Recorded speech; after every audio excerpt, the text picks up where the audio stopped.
Good evening, everyone. We are live on Real Breaks. My name is Tom Kolcheski, and we have a special break for you. We are breaking 1989 Upper Deck, but the real special part, we got a guest in your upper right-hand corner, Nick Krall, Cincinnati Reds General Manager. Say hi, Nick. Hi, Nick. Of all people, I thought you'd like that, Tom. That's how we're going to start. So, Nick's here to hang out with us. We're going to rip some packs, enjoy some baseball, and ask some. We're going to ask questions. If you have questions for Nick, a lot of people ask in our thread, and I've gave those to Nick. And then also, if you are watching on our YouTube channel, you can type in there or the Facebook one, and we're going to have fun.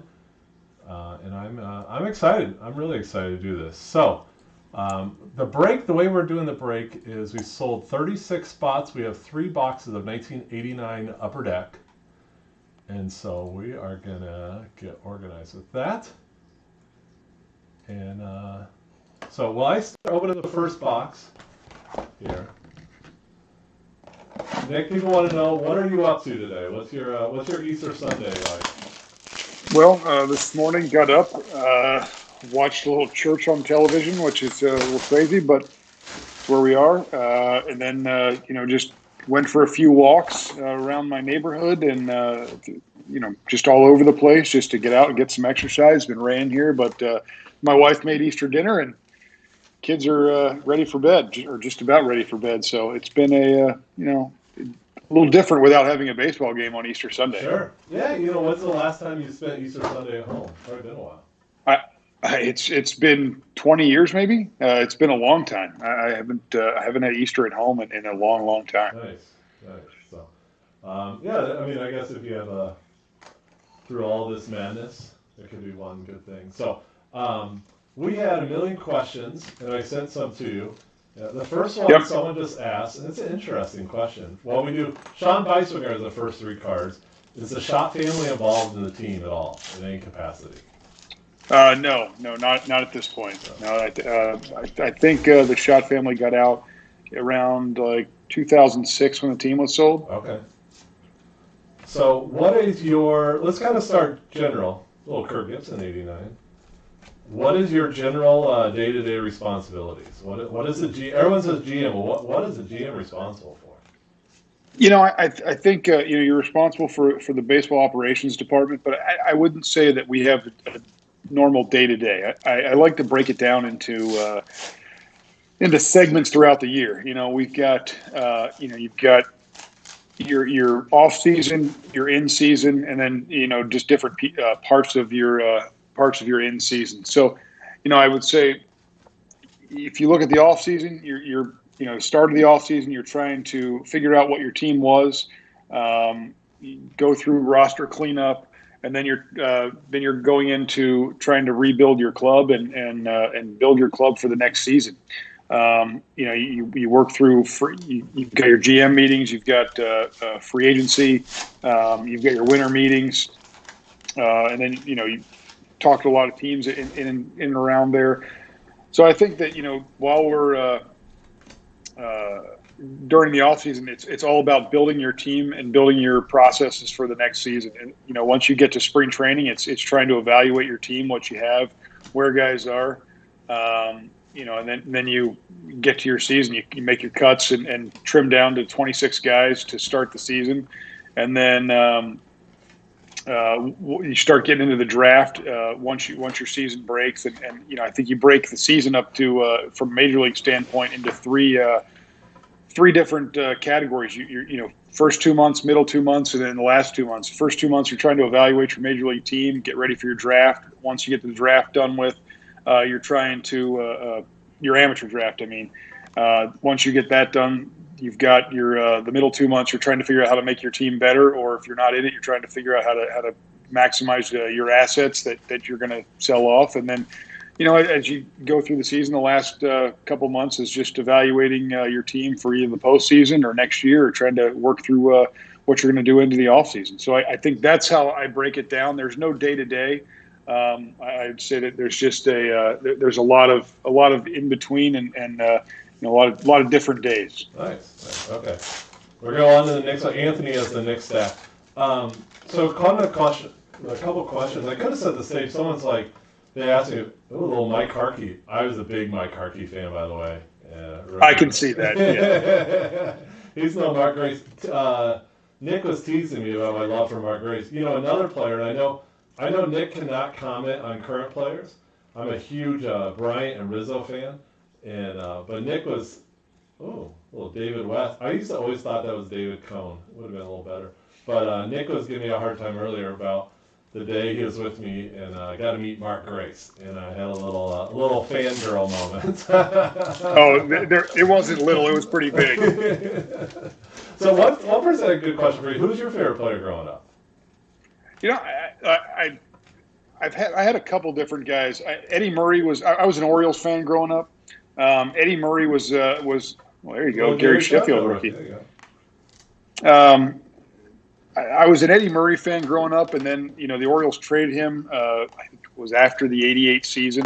After they were really bad, and so he left, went to the Dodgers, and then I was a fan of Ben McDonald, who was the #1 pick, and one of the guys who really liked Ben McDonald, and I actually went to LSU. Became an LSU fan because of it, and so I would say those are the two guys that were my two favorite players growing up. Okay, nice. One of this, we're 89 Upper Deck, besides your Gary Sheffield, we're searching for Griffey. Now, I forgot to tell Nick, remind me, Griffey played with the Reds, and so Nick, what's your best King Griffey? Oh, by the way, Randy Johnson rookie. Oh, look at Anthony. There you go. You got a Sheffield and a Johnson. What's your best King Griffey Jr.? So from someone that actually knows him. Let's hear. I wouldn't say from a story, but just from a guy. He was a guy that I got to know a little bit over the years, and it was really interesting because he was the first guy that I was around that was an absolute superstar. I mean, he was the biggest player in baseball at the time. And it was really interesting to watch how a superstar went about his business, what his life was like, and just get to have conversations with him.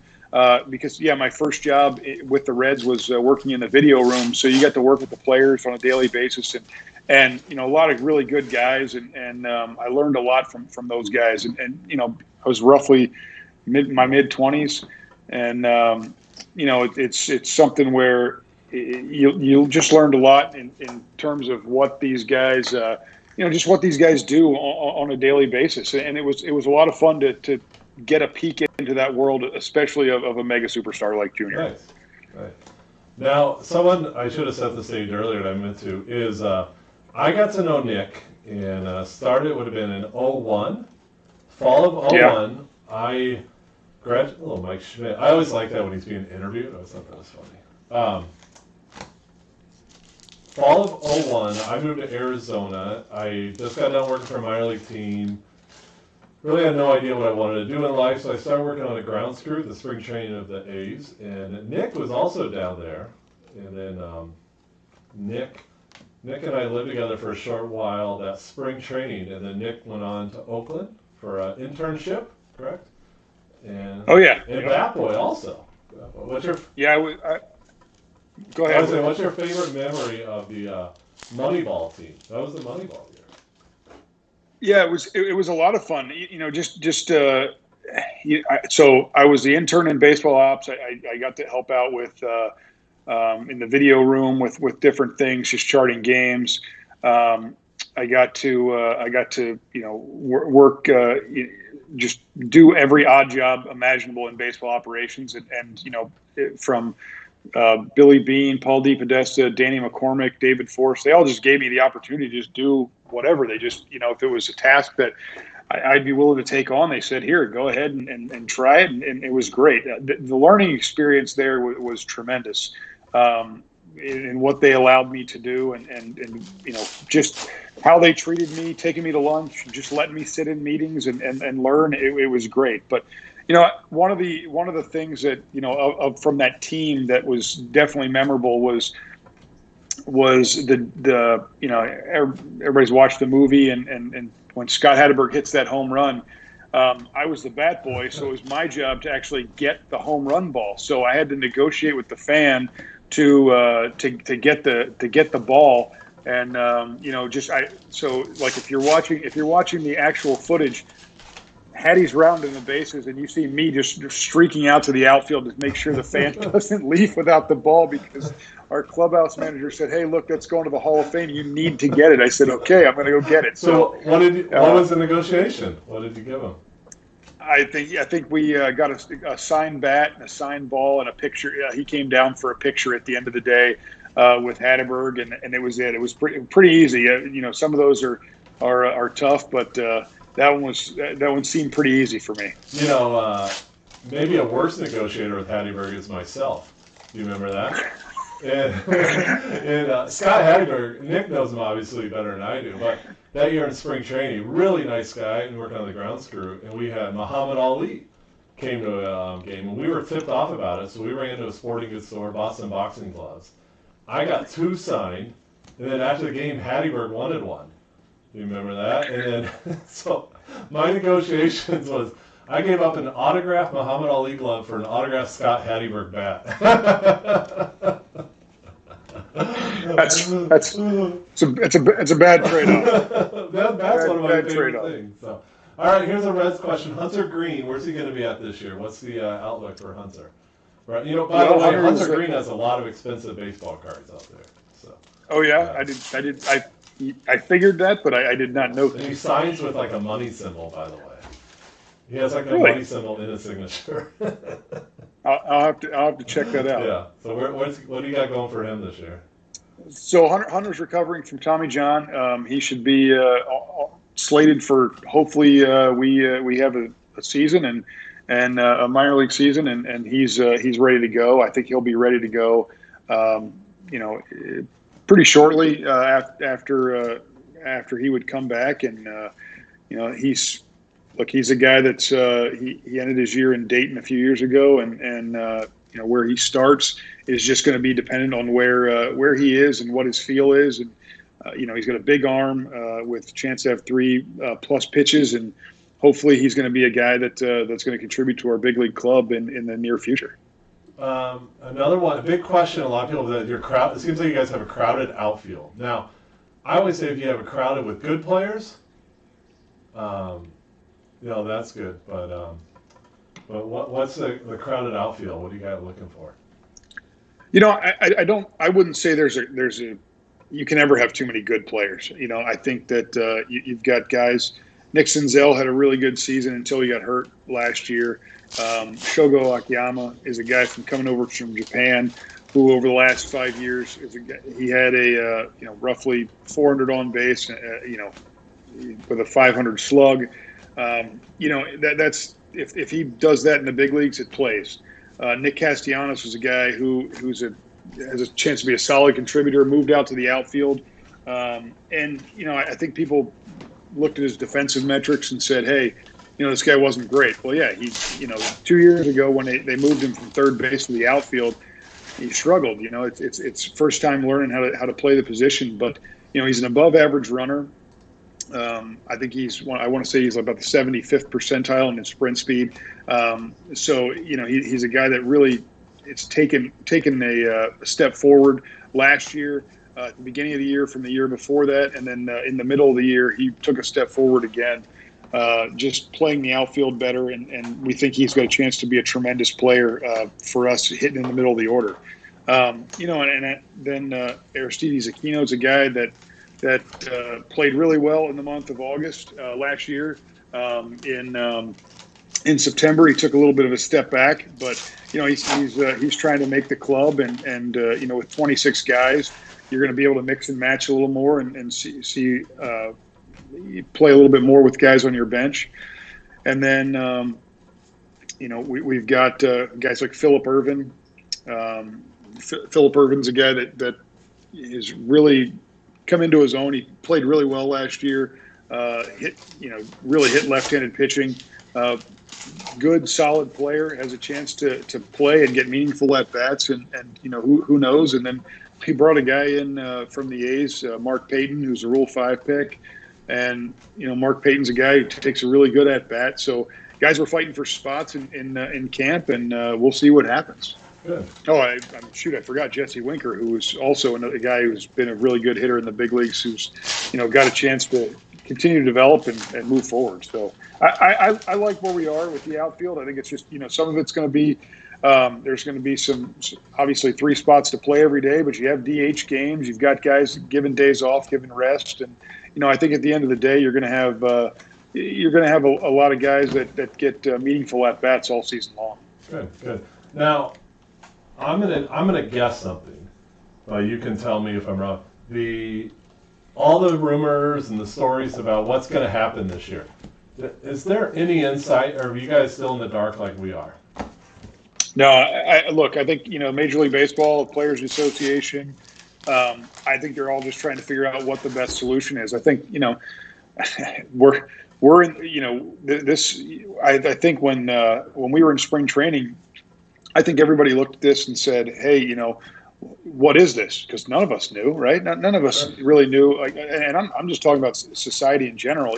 We heard reports out of China, and there was obviously the cancellation of the Japanese league and the Korean leagues.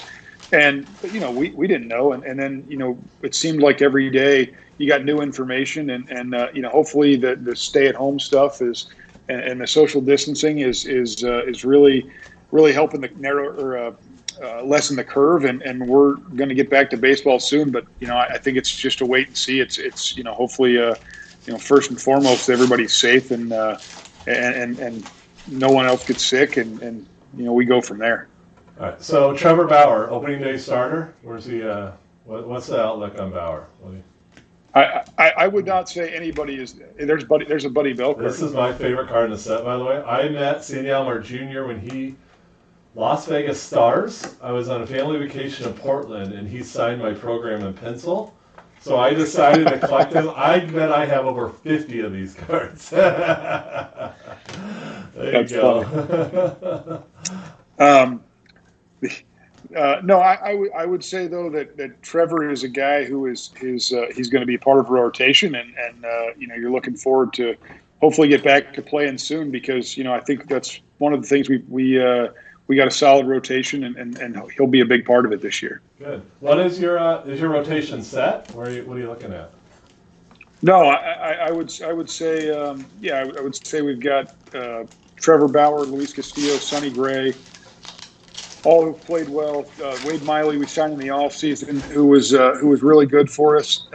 He was really good for the Astros in the first 5 months of the season. Solid contributor. Struggled a little bit with tip and pitches in September, but we hopefully have that. Hopefully that's ironed out, and then we've got a guy like Tyler Mahle who pitched in the big leagues last year, who had some success here and there last year in the big leagues, and then also in the we think he can be a big league pitcher, but he was a solid starter for us, so he's also looking to contribute at some point. So people want to ask about Lorenz. Where's he going to be on the order? What's his outlook? Michael Lorenzen? Yeah, apparently he's a big favorites from the group. Yeah, no, he's tremendous guy. He's a guy who he can legitimately play center field. He's a plus defender in center field, and then he's also a plus relief pitcher. So I think we see him in the relief role, but he's a guy that can do a lot of different things. He's a very talented kid, and with a lot of upside to do a lot of different things. So, a lot of these guys, I was telling you a little bit about Bowman collectors, right? It's always about the whole Knicks prospect. Now, all these guys, give them their insight. Who do they want? Who's to watch that no one talks about? I think a guy that came to spring training this year that's been, I want to say a little bit lower on our prospect list, and some people are just kind of discount, is a shortstop named Jose Garcia. Jose is a guy we signed out of Cuba a couple of years ago. He went to Dayton his first year out of the after signing, and it was a really cold April, and I think that people looked at it and said, "Oh, well, he didn't hit real well in his first 2 months." And I said, you got to look at that and say, this guy's never experienced cold weather, and he's never experienced anything remotely close to snow coming from Cuba. So I think that's a little bit of a culture shock, and these kids learn how to play. How to play in that environment. And then, last year he took a step forward, and this year he came to camp, and he really, opened some eyes from especially some of our major league coaches who hadn't seen him at all. And, I think guys were definitely excited to see what he can do. And I think, hopefully he's got a chance to get on the field and get some at-bats and continue to improve to the big league soon. See, there you go, guys. See, these guys are always looking out for, who's the next buy that no one's talking about. So there's your inside info. So what is what's funny though? I'm watching you just rifle through these cards here. And it's like you passed a Tony Gwynn, and but I get it's like it's not a rookie card. It's like but you look at like a Tony Gwynn there, like tremendous player. Yeah. And I saw you pass a Buddy Bell he's got the office next to mine. So it's just funny to see certain guys in cards that you collected as a kid, and they always yell at me because I make them feel old sometimes. So, got any good Buddy Bell stories that you could share? Yeah, no, Buddy's great. I've learned a lot from Buddy. Has a really good feel for the game and really good insights. He's a guy that I really respect his opinion, and we're talking about players, and he's run a player development system. He's managed a couple big league clubs. He's been a really good baseball executive in a lot of different ways, and his experience and what he knows and can help you with is tremendous. Speaking of funny stories, was that you with the Cal Ripken story in Phoenix or Papago in the bathroom? You'd remember it. It must have been someone else. That was not me. I'll tell you that one. I've told that one a couple times. We'll keep to your stories. I'll tell you that one later.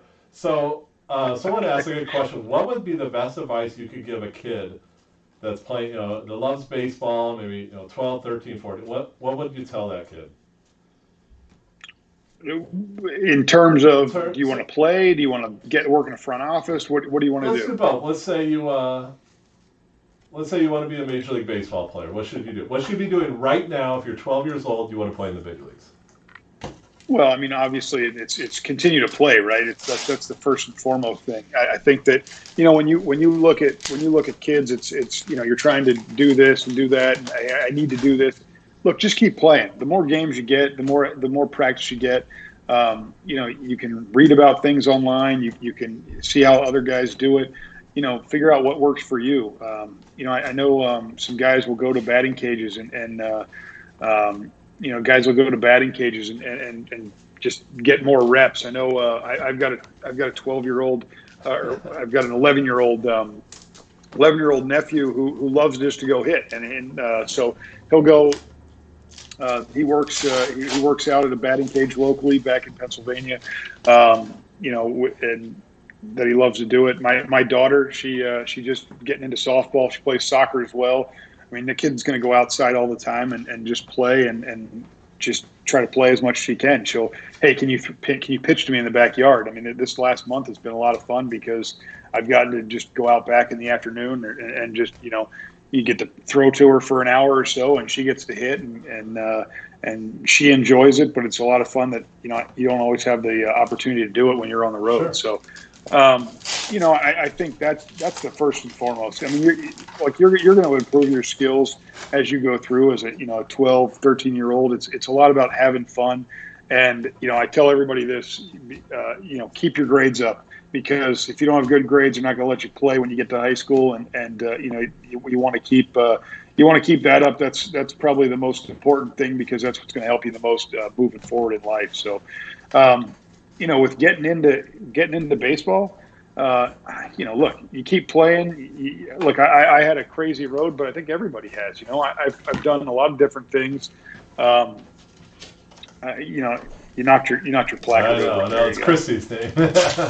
I'm blaming you, by the way, that we haven't hit a Griffey. If it was just me, we would probably hit 5 of these by now. That's totally fair. No, I'd say if you want to work in baseball, again, play as long as you can. Let them take the uniform off your back. I coached. I worked on the grounds crew. I worked in a clubhouse. I worked in the video room. I did everything I possibly could. I tried to walk on when I was at LSU, but wasn't good enough. But I tried to do as many things as I could to get experience. And look, a lot of people give you a lot of different advice, but at the end of the day, it's just trying to do as much as you can to keep your name out there. Send your resume in. Ask. Make contacts. I think that was one of the big things. That's one of the big things that we have over the years.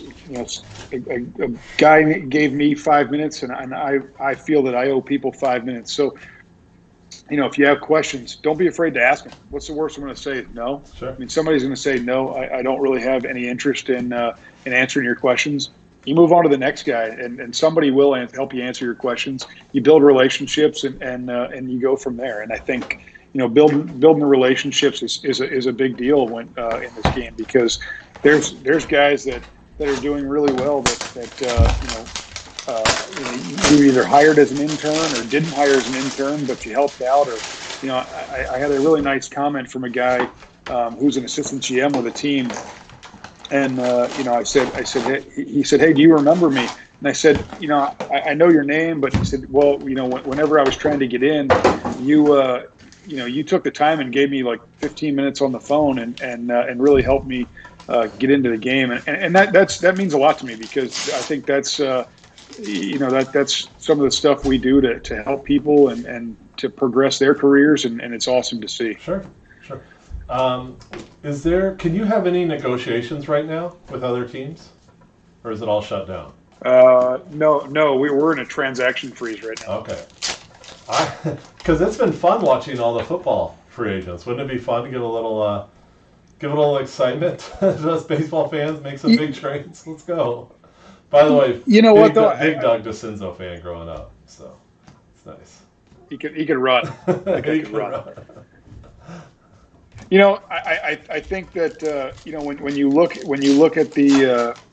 look at guys with where you are, we were 2 weeks away from the season starting. You're trying to figure out if your team is. You're trying to figure out what your team is, and I think most everything, all the heavy lifting was done. So if this happened to start the off season, I think you wouldn't have had a transact. I think you would just keep going through and keep going forward like the NFL's doing. But with where we are, I'm not sure it makes a ton of sense to just open up transactions. And I think they just shutting it down to make sure that the people are safe and that people aren't trying to go to work and trying to do whatever they can. Sure. I've got some friends with some NFL teams that are doing their draft. They're doing their draft remotely. Well, there you go. John Smoltz. They're doing their draft meetings remotely, and it's just kind of crazy. So speaking of draft, how are the Reds? Maybe this year, how is your draft prep plans different from last year with all this going on? Well, I'd say that right now, obviously, we're done Well, we're theoretically done scouting. They haven't set a date for the draft yet, which I think the Major League Baseball is working on. But you scout as much as you can, and you've got this is where you are, and you got as much information as you have, and maybe you're going to get more, maybe you're going to get a little more here or there, but they put a scouting freeze. Oh, that's a cool picture. Right, yeah. So they put a scouting freeze on it too? I didn't know that. Well, they did. They lifted it last week, and so I think right now we're holding you're trying to hold some of your draft meetings, try to get a little bit more information on some players before you get down to the wire. But I think most likely we're done scouting. So, I think you're just a little bit shorter on information than you would have been, but that's life. And everyone's shorter. So yeah. Oh yeah. I've always wondered when a trade happens, when we see on ESPN across the bottom wire, what a normal trade, well, Randy Johnson for Paul, how long did that take to put together? Sometimes a day, sometimes it took weeks and months to put together. I think sometimes when you know, when you get to closer to the trade deadline, you might have called about a player, and who knows? And then, you decide, hey, this is where we are, either on the good side or the bad side, trying to make the playoffs or trying to rebuild your roster. I think that, it depends on who it is, on who the player is, and who the teams want and who the team's willing to give up. And I think that's, it's very different in every case. I mean, the trade we made with the Marlins to acquire Luis Castillo took a couple months to consummate. So I think that's something that it just depends. A little Jody Davis, former Peoria Chiefs manager, Jody Davis. I wonder if is he still coach? So, I'm not sure if he is or not. Is Votto, where's Votto going to be? What's his next 5 years look like? Because he's still under a pretty big contract for you guys, right? Yeah, he's got 4 years and a club option left. I think Joey had a down year last year. I think he worked his butt off this winter to come back and be ready to go out of the chute. I think some people look at his spring training stats and they're like, oh, they're not great. But I think Joey's a little different in spring training, where he takes a lot of pitches in camp and he's focused on seeing the ball. And I think that for him, he feels right where he wants to be, and hopefully he's going to be a guy that can be a really good contributor for us, like he has been in the past this year. So Jameson Hanna, you guys traded for, right? What Yep. deal was he in? Was he? We traded him. We acquired him for Tanner Roark. Okay, so a guy like that, he was in single A when you got him, correct?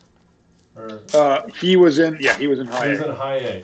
Now, is that something a player? You can talk about him specifically or just in general. Is this someone maybe you tried to acquire in the draft, you missed him, and then you kept on him and wanted him as your organization, or how does that work? By the way, this is the best. Yeah, guy. he's the guy. Who was Ryan that? Sandberg. Oh, it's a Ryan Sandberg, isn't it? I didn't.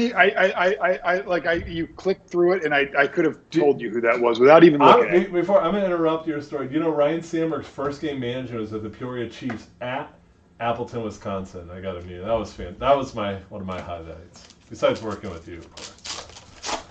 Go ahead, James. I would go that there's no question that the meeting Ryan Sandberg was one of your biggest highlights. No, I think, with a guy like Jameson Hanna, we liked him out of the draft. We considered him as a guy that, that can play. We liked in the outfield. We liked as a guy who could run and do some things. And he's a guy you follow what he does. And our scouts liked him. Analytics liked him. So he's a guy that we looked at and said, hey, this guy fits. He's a solid guy to have.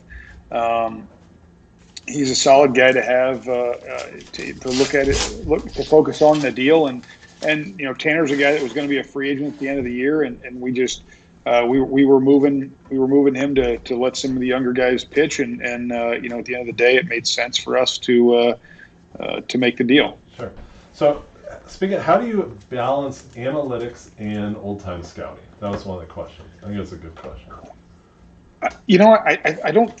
I think you look at it and say, okay, when you can balance all this stuff, but at the end of the day, making decisions is about information. And whether it's a scouting report, whether it's a psychological profile, whether it's a, it's StatCast metrics, whether it's traditional analytics, whatever it is, every piece of information there you go. There we go. Oh, Steve Carter. Steve's the winner. Steve Carter. There you go, Steve. A little Griffey for you. I think everything you do though is about trying to get as much information as you can and make the best decision possible. And I think that's all you're doing. Whether it's analytics, scouting, it's all tied into each other. So, do you find in your job that you can take it all in, but eventually it's your call, right? If you make a trade. Yeah. So how do you handle when people that give you information that you love and respect. You know, you have two people giving you information, and they're both passionate about opposite views. Do you just say it's my call? Let's go. No, I think you try to make you try to work it out and make the best decision that's possible for your for whatever it is.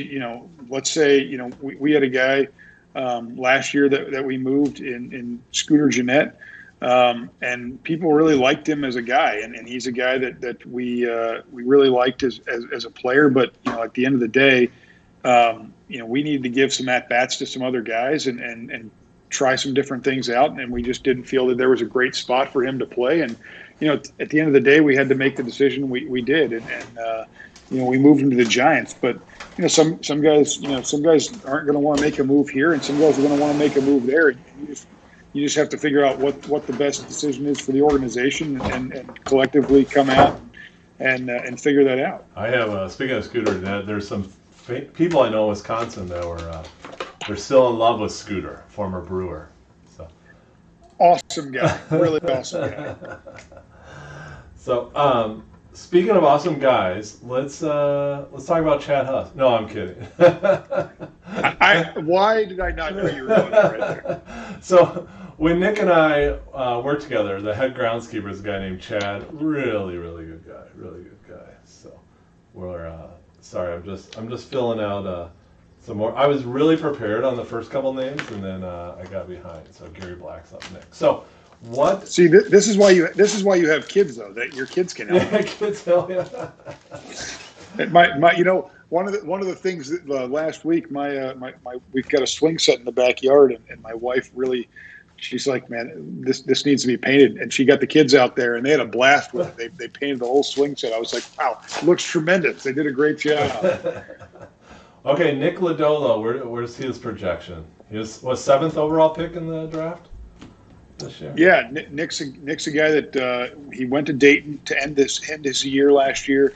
I want to say he had no walks and 30 strikeouts. Really good command of his pitches. Still obviously learning how to pitch at the professional level.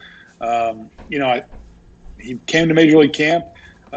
He was solid for the time he was there, but I think at the end of the day, it's trying to figure out what's best for him to get him most ready for the big leagues. Whether it's jumping him a level, or it's making sure that he has success at a level. I think you're just trying to make sure you do what's best for him to develop him as the best pitcher possible. Okay, how much do you communicate with the manager on a daily basis? Every day? Every day. What is at least once a day, and I would say you're during the season. During the season, I'll probably talk to David, before the game twice, after the game once, and go from there. So it's constant communication. We have a lot of conversations. Does the front office have any input on the lineup, or is that all his? No, I mean, look, you've got to have trust in your coaching staff to do what's best for the club. I think that when you start saying, if there's a question, hey, we talk through things, and we talk through everything. There's a great. I saw it. I think you look through it and say, okay, well, let's just try to figure out what's best. And look, David does his homework. He is tremendous at that. His coaching staff is tremendous. Derek Johnson, our pitching coach, Freddie Benavides, they are our bench coach. Jeff Pickler, those guys do a tremendous amount of homework on what they're trying to do in all of their areas. And that's what one of the things we did was rebuild our coaching staff a couple years ago. And we were really proud of where we are with that. And with just being able to take steps forward last year. But look, at the end of the day, we have lots of conversations and we'll have debates about stuff, but you got to let guys do their job, and they know how to do their job. You can't sit here and second guess everything they do. So a hitting coach, or a coach, does the manager is that a your hire, or the manager's hire, or is it a combo hire? No, it's a combo. I mean, you work on it. You go through the interview process. Last year we hired a hitting coach, and you hire the hitting coach, and it didn't work out. It was we weren't on the same page, and we struggled to get on the same page. So at the end of the day, we made a change, but you go through that interview process, and there's a handful of guys in there, and you're talking through every aspect of hitting. I mean, those hitting interviews are a full day, a day and a half, whatever it is, and just to try to figure out if these guys are the right fits. Right. So I'm trying to think of the other questions I sent you. What were the other good ones? Well, they're all good questions. They're all good. They're, you remember this one, Nick? Who? I can't see it. Is that Darren Dunn? No, John Russell. Oh, John Russell. Okay. Arizona Fall League manager. Were you? I was not there. Oh, okay. That was the year after. Yeah. So. Who was I forget who the manager was. Thad Bosley was the manager because he was our hitting coach in Oakland, but he wasn't there just yet because they were in the playoffs. And the Dodgers field coordinator was there. Shoe? I'm drawing a blank. Remember Shoe? Yeah, Shoe. Yeah. He had one of the best infields I've ever seen. Is he still around the game? I mean, yeah. He was with the Dodgers up at least last year. I think I saw him in spring training. Okay. So Jonathan India, what can we expect? That's the other question. Jonathan India, he came to big league camp. He's a guy who was solid hitter in big league camp for us. But he, just continues to work on fielding. We made some signs this offseason. We signed Mike Moustakas to play second base. So he's just trying to feel his way and put him in the best position to go moving forward. He's played some second, some third. So I think it's trying to make sure that we can develop him as best we can. And he should probably be in, I would say, Double-A this year. And go from there. So, what is one of the questions we had was, well, Billy Ripken. I'm glad he cleaned up that card. The Reds have had their original franchise, right? So obviously tons of great players. What player is like? It was always around the ballpark. Like there you go. There's your boy, Ron Washington. That is my guy. But before we answer any other questions, He is one of the best baseball guys I've ever been around. I have a lot of respect for Washington and just a tremendous guy as a tremendous coach. He's one of the best I've ever seen, and he's a lot of fun. It's a lot of fun. He's a lot of fun. I don't know. Okay. So yeah, keep going. Sorry. No. Go ahead. What were you going to say? I have a funny video of Ron Washington that Chad sent me yelling at me. It's very random. It's pretty funny though. So. Where's? No. I also saw that video. So Pete Rose, he always around the ballpark? What is he? No. Pete Rose isn't. I would say guys that are around the ballpark. Joe Morgan still works. He lives in the Bay Area, but he travels in, a couple times a month. His health wasn't great over the last couple of years, but I think he's getting better. So you'll see him every now and then. You'll see Johnny Bench around. Eric Davis and Barry Larkin both work for us. Mario Soto works for us. They all three of those guys work in player development. Tom Browning lives not too far away. You see him a lot at the ballpark.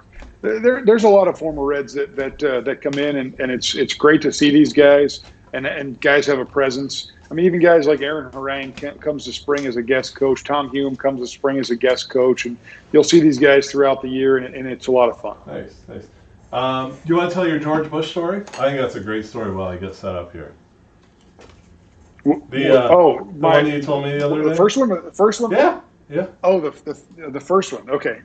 So one of the neat things about working in baseball, we've gotten to over here, I guess my first 5-6 years here, we got to George Bush Sr., George Bush Jr. Both came to the ballpark throughout first pitches.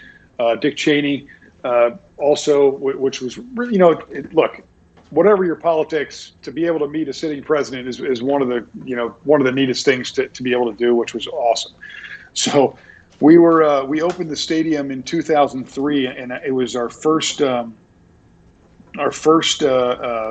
game, opening day, and HW throws out the first pitch, and he was in the clubhouse and whatnot, but we had met some of the Secret Service guys because you work in the video room. They basically had the entire clubhouse locked down. So they on the way out, a couple guys were they were trying to figure out which way to take him out, and they walked past the video room. So the game starts, and you're charged to chart the game. It's my first day. It's my first like legitimate day on the job where I'm trying to work in the video room.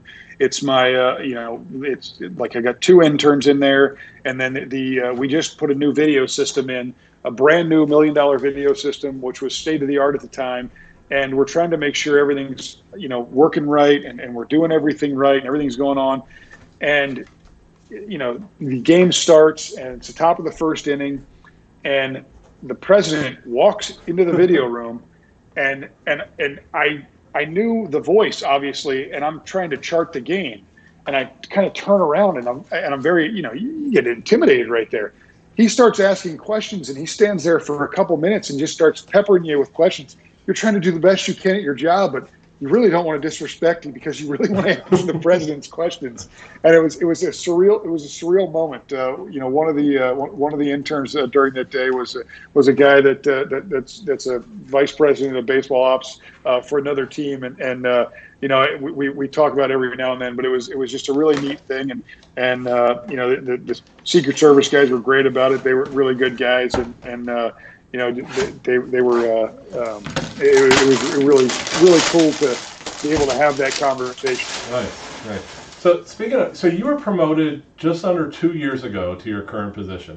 How did that day look? Did you know that was coming, or? No, I didn't. I got called into an office with Bob Castellini, our owner, and Dick Williams, our president of baseball operations. And right, you get called in, the owner and the president of baseball ops, into a meeting. Are you thinking good or bad? I mean, who knows at the time? You're just, it's like, hey, they might have had a budget question that we just hey, here it is. Here's a budget question for you. And they told me this, and it definitely caught me off guard. It was before a day game. It was before a day game in Cincinnati, and we were getting ready to go on the road.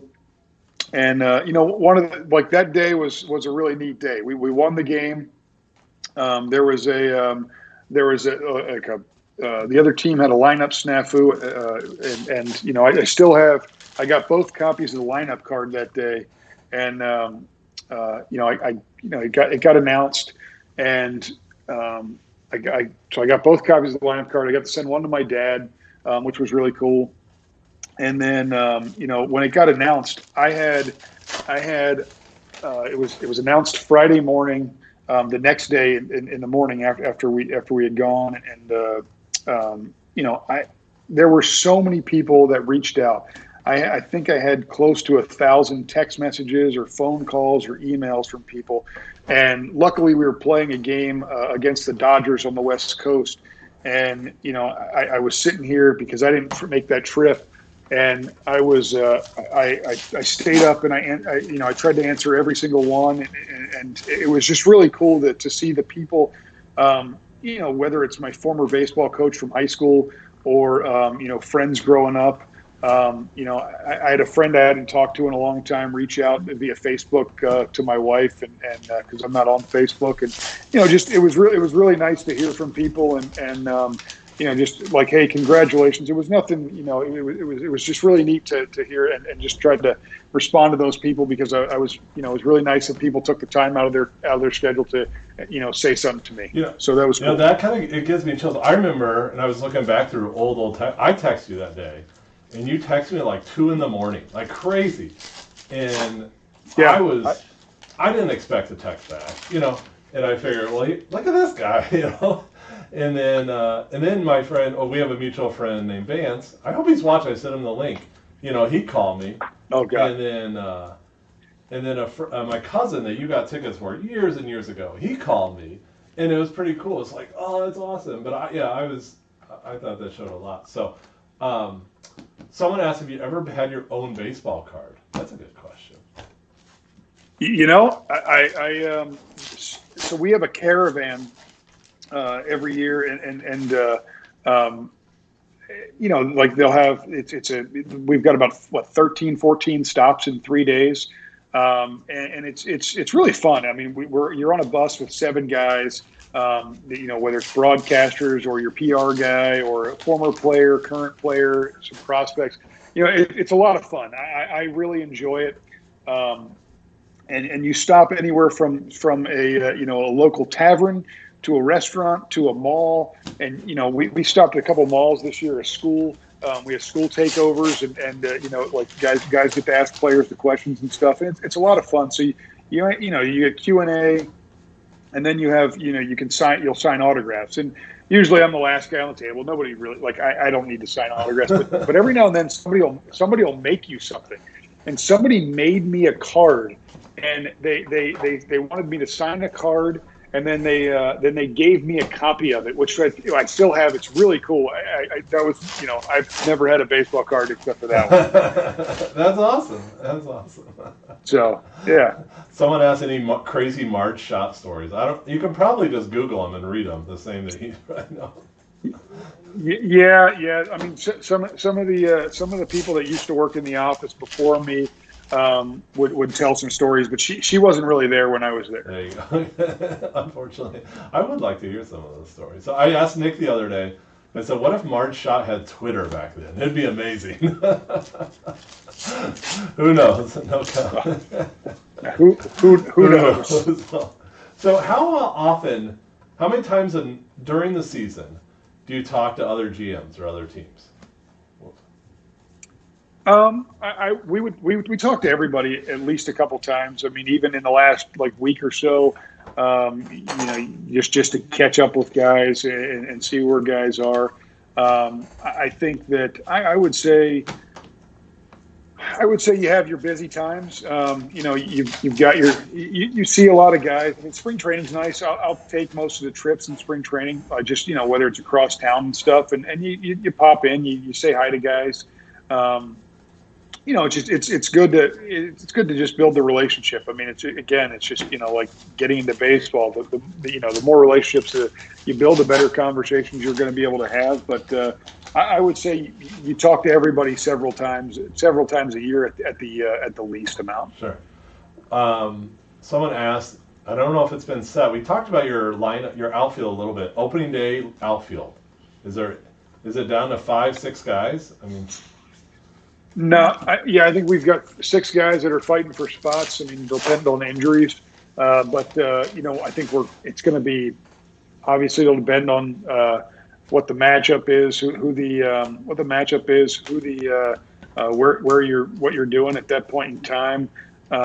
You know, you got an offensive, defensive lineup in there. You know, I think there's a lot of different things to determine what that lineup was going to be, and at the end of the day, I think, you know, there's a lot of ways you can go with it. Have you ever been starstruck in the last few years? In the last few years, probably. Last 10. I mean, obviously, meeting the president is definitely like a oh wow moment. I would say that when I was the bat boy in Oakland, you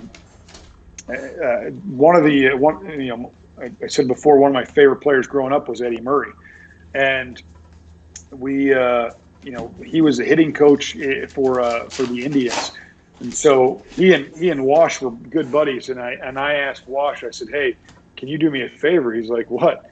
And I said, can you introduce me to Eddie Murray? He's like, that's all you want? And I was like, yeah. He's like, yeah, I'll do that. And he walked up in only Wash fashion, and you know, just got on Eddie's nerves real quick, and we were able to. We had a nice conversation. He stopped and ended up chatting with me for the entirety of batting practice, which I probably, you know, should have went and did a better job at that point in time. But it was he was really nice to me, and you know, just had a conversation with me, which was really cool. I would say the one in the last couple of years, we've got a player in our system named Max Soroller, who his uncle is Ben McDonald, and I would negotiate the draft contracts at that point in time, and they said, hey, call this number to negotiate, and I was like, yeah, okay, fine. So I called, it's Ben McDonald, and I was like, wait, this is awkward. So you're negotiating a contract with the guy that is your one of the people you really looked up to as a kid, and that's something where it was just a little surreal, but it was really cool. It was it was neat, and then at the end of the day,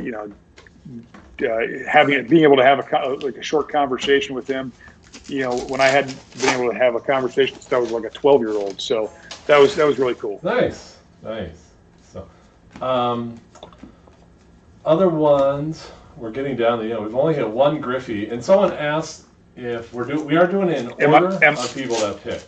So, I was going to say, are we doing this in order of me being bad luck right now because there's only one? You know Griffey? what though? That one Griffey, and I don't know, Nick, about grading cards. So the thing is now, see like how this card, it's all centered. Off centered. So there's 4 things about grading cards. Centering is 1, edges, condition of edges is 1, corners is 1, and then surface is 1. So you want a perfect 10. And someone was saying a Griffey in a PSA's company does grading, and a PSA 10 is like $800, right? A 9. Oh wow! Okay. A 9 is like $110. So the one that we pulled is in really, really good. Like it's in really good shape. So, so it's see, there's some big value in these. So, but that's what people say. Oh, I had it when I was a kid, and I just say, my initial thought is, well, it ain't worth anything. Any Ricky Henderson stories? You ever get any Ricky Henderson stories? I did actually. He was. I got to go back to Oakland this year for the first time since I worked there, which was really cool. It was a lot of fun. Just to see guys that you knew back then. That you don't always get to see. One of the Billy Bean's assistants, Betty Shinoda, who I talk to on the phone when I call over there at times and have a conversation, but. She's somebody I haven't seen in I guess 18 years since I worked there because she doesn't go to spring training. So, there were security guards. Mike Zagaris. Mike Zagaris. Z, the photographer. He's got some amazing stories, by the way. He was a music photographer, right? Like super famous. Yeah, he was like a rock photographer for like the Rolling Stones back in the 60s and 70s. So you can only imagine what those stories are. But there's just to see those folks and that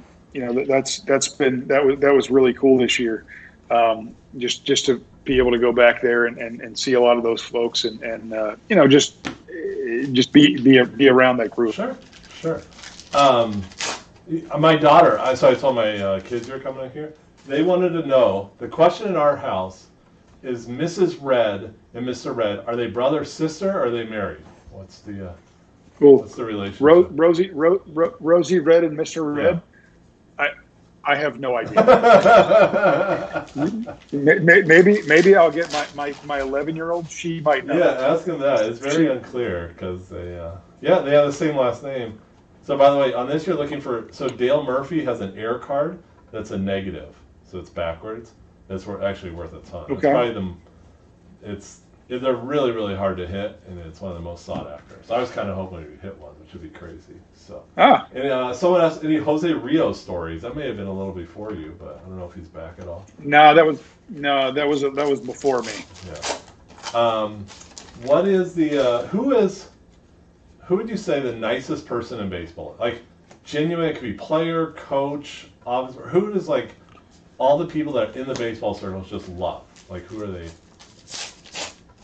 So I'll give you a story about a guy you probably don't know who he is. A guy who I used to work with, he retired this year, and he was honored at the Scout dinner in Los Angeles that they put on. His name is Jerry Walker, and Jerry was the youngest player to ever start and win an All-Star game in 1959, and which I think most people think Doc Gooden was, because I think they had two All-Star games in '59.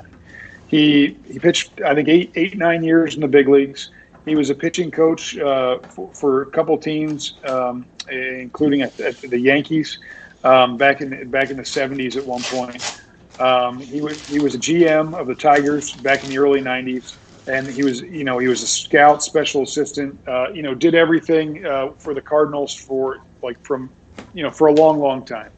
And I think that when you talk to Jerry, he is one of the nicest guys. He and I shared an office together in Sarasota, and then we were right next to each other. I used to ride to games with him. He stayed down the hall for me in the hotel during spring training, so we went to dinner a lot of nights. And he was a tremendous guy and a tremendous asset. I learned a lot from him. But I was joking. We hosted the All-Star game here in 2015, and he had three of his grandkids. They had 4 tickets. He and 3 of his grandkids, and I said he reminded me of my grandfather, who just this guy that you have no idea who this guy is, and he's just sitting there in the crowd like anybody's business. And he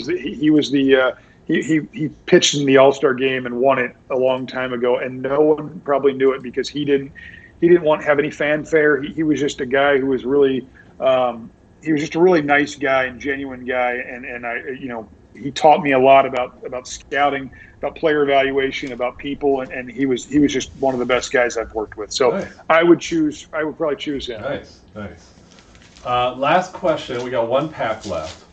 What's the hardest challenge you face every day? Well, that's probably teaching my kids school at this point. My wife does that. She does a tremendous job at it. So I don't know. I mean, it's you got a large staff, and making sure you're communicating with staff, and you're doing what's best for the team, and just look, it. You can say it's hard, you can say it's easy, you can say whatever you want, but I think it's just making sure that you're doing the best you can on a daily basis to get yourself better, whether it's 1%, 5%, whatever it is, just to make sure that your team is continually moving in the right direction. Sure. Do you feel? My guess is yes, but I mean, do you feel pressure to the city of Cincinnati and the Reds fans every day? What do you? Of course. I mean, I think when you're in this position, you're trying to. There's a lot of civic pride there. You want to make sure that people want to make sure that you're you're doing the right job for their city, whether it's going through a rebuilding portion or it's putting players in on the club to help you succeed this year. So I think you're always trying to do what's best for the team, because what's best for the team is going to be what's best for the city, because you want fans, you want sold out ballparks, you want fans to be proud of the team that you're putting out on the field, and sometimes when you have to take a step back, it's really tough, but you're doing what's best for the team in the long run. Sure. All right, this has been fun. Have you enjoyed it as much as we have? Yeah, I enjoyed it. I had a good time. What else? Only one Griffey though. Only one. It's pretty nice though. Yeah, it's a big one. Steve Carter got it. It was fun though. It's a nice fun rip. So, any other things to the baseball card world? This crazy community that we have. Any hints or any advice? No. I'm just excited for hopefully starting this season soon, and that's hopefully we can get a new draft in and have some more draft cards for you too. Yeah. Do you think at some point? Do you think the whole season will be played without fans, or do you think at some point there'll be fans in the seats?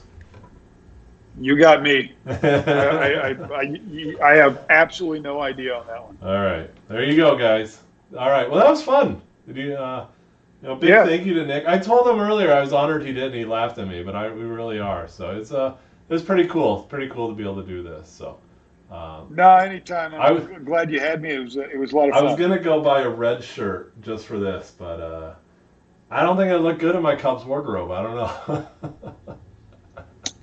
I'll have to get you. I'll have to get you one to replace your Mark Gray All shirt. right. That's not going Yeah, to I happen. showed him behind me. I have a Mark Race frame jersey. So, man, you know what? This summer, if you guys play in Cincinnati, and if it's next year, I'll bring Trent and we'll come down and I'll make a team There shop you go. purchase. But anyway, that was fun. I really enjoyed it. We got a busy night starting at 9 o'clock. We're going to be ripping baseball cards all night long as we keep going. So, all right. Thanks everyone. We'll see you later. Just hold on, Nick. We'll see you guys at 9. Bye bye.